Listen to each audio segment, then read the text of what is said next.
अस्सलाम वालेकुम। आप देख रहे हैं हमारा ऑफिशियल यूट्यूब चैनल। नाज़रीन इकराम, जैसा कि आप जानते हैं कि कल के दिन में एक डेवलपमेंट आपके सामने आई कि जहां भारत में मकबूजा कश्मीर के इलाका पहलगाम में एक दहशत गर्दी की कार्रवाई हुई, जिसमें 27 से लेकर 28 अफराद जो हैं वो लुक़्मा अजल बन गए, उनको हलाक कर दिया गया। सबसे पहले बहसीयत मुसलमान मैं ऐसी दहशत गर्दी के वाक़े की पुरज़ोर मज़म्मत करता हूँ, और यकीनन मज़हब इस्लाम जो है वो हमें इस बात की इजाज़त देता है कि ऐसी दहशत गर्दी और ऐसे बुज़दिलाना और ऐसी ज़ालिमाना कार्रवाइयों की मज़म्मत की जाए। जब से ये वाक़या रूनमा हुआ, इस वाक़े के रूनमा होने के फ़ौरन बाद जो है वो एक अफवाहों का बाज़ार गर्म हो गया, और हिंदुस्तानी मीडिया ने इसकी तमाम तर ज़िम्मेदारी जो है वो पाकिस्तान पर डाल दी, बग़ैर किसी तहकीक के, बग़ैर किसी इन्वेस्टिगेशन के, बग़ैर हक़ाइक़ को समझे हुए, बग़ैर जांचे हुए। प्रोपेगेंडा जो है वो हर दौर में बड़ा ख़तरनाक रहा है, और प्रोपेगेंडे ही की दूसरी किस्म जो है वो आज सोशल मीडिया है। सोशल मीडिया में आपको जो दिखाया जाता है, जो सुनाया जाता है, इंसान हक़ाइक़ को जांचे बग़ैर उन चीज़ों को हकीकत समझना शुरू कर देता है। सबसे पहली बात तो ये है कि जब ये दहशत गर्दी की कार्रवाई हुई, या दहशत गर्दी की वारदात हुई, तो उसके बाद यकीनन हक़ाइक़ को समझने के लिए, हक़ाइक़ तक पहुँचने के लिए कुछ वक्त दरकार था।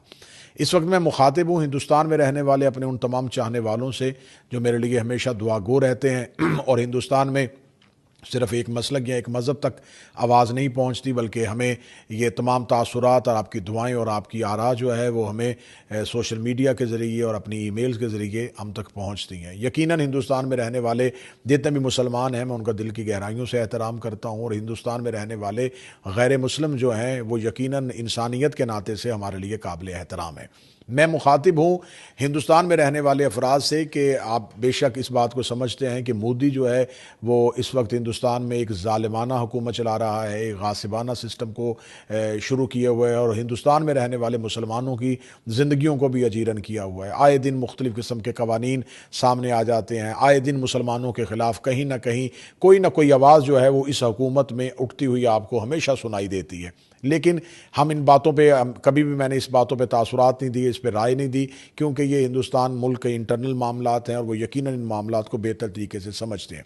लेकिन क्योंकि जब बात सरहद पार आ जाती है, जब आप बात वतन पे आ जाती है, तो करीम करबला हज़रत इमाम हुसैन अलैहिस्सलाम का फरमान है कि वतन से मोहब्बत जो है वह वफ़ादारी की अलामत है, ईमान की अलामत है। वतन से वफ़ा करो क्योंकि ये तुम्हारे ईमान की अलामत है। तो यकीनन मुल्क अज़ीज़ पाकिस्तान जो वतन अज़ीज़ है वो कई अरसे से दहशत गर्दी का शिकार हो रहा है, और पूरी दुनिया में मुसलमान इस दहशत गर्दी का शिकार हो रहे हैं। इस्लामोफोबिया की वजह से पूरी दुनिया में मुसलमानों को हमेशा इस दहशत गर्दी का शिकार किया जाता है, और हमारे मुल्क पाकिस्तान में तो पाक अफवाज और हमारे मुल्क के मुहाफ़िज़ अदारे जो हैं वो अरसा दराज से इन दहशत गर्दों की ऐसी बुज़दिलाना कार्रवाइयों के ख़िलाफ़ बरसरे पैकार हैं। हम बलूचिस्तान में लड़ रहे हैं, हम अफ़गानिस्तान के बॉर्डर पे लड़ रहे हैं। हमारे लिए तो बहुत से चैलेंजेस पहले हैं।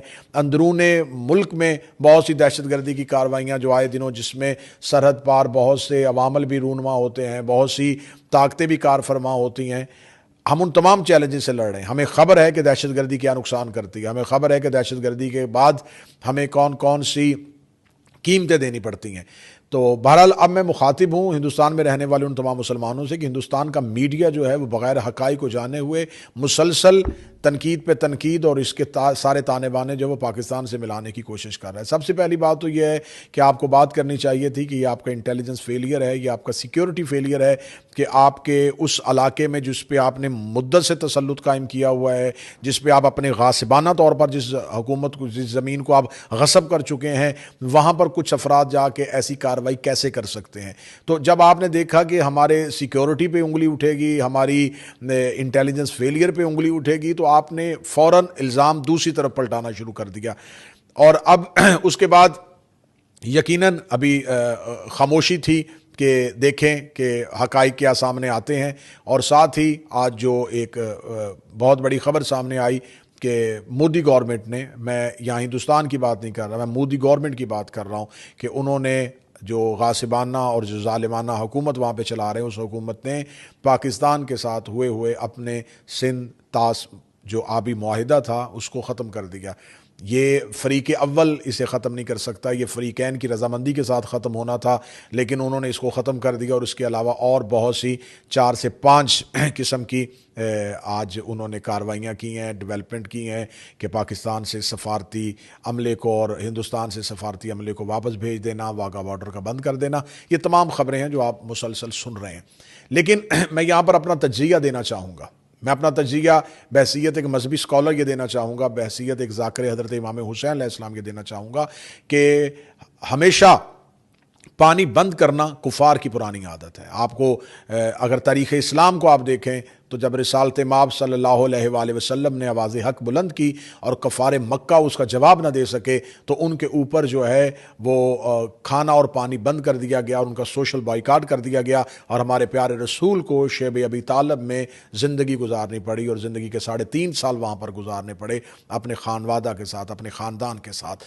तो ये बुत परस्तों की, ये कुफ़ार की पुरानी आदत है कि जब वो हक़ के ख़िलाफ़ कुछ भी नहीं कर सकते तो वो वसाइल जो खुदा ने इंसानों के लिए मुहैया किए हैं, खुदा आबो दाना के ऊपर, मेरा अल्लाह इतना अला कुल्ले शाइन कदीर है कि वो आबो दाना के ऊपर किसी भी मज़हब की अजारादारी नहीं कायम करता। वो काफिर को भी खाना देता है, वो मूसा का भी राज़िक है तो वो फ़िरौन को भी रिज़्क़ देता है, वो इब्राहीम को भी खाना देता है तो नमरूद को भी सांस देता है। वो खुदा सब के लिए रब्बुल आलमीन है, वो आलमीन का रब है और हमारा रसूल रहमतुल लिल आलमीन है।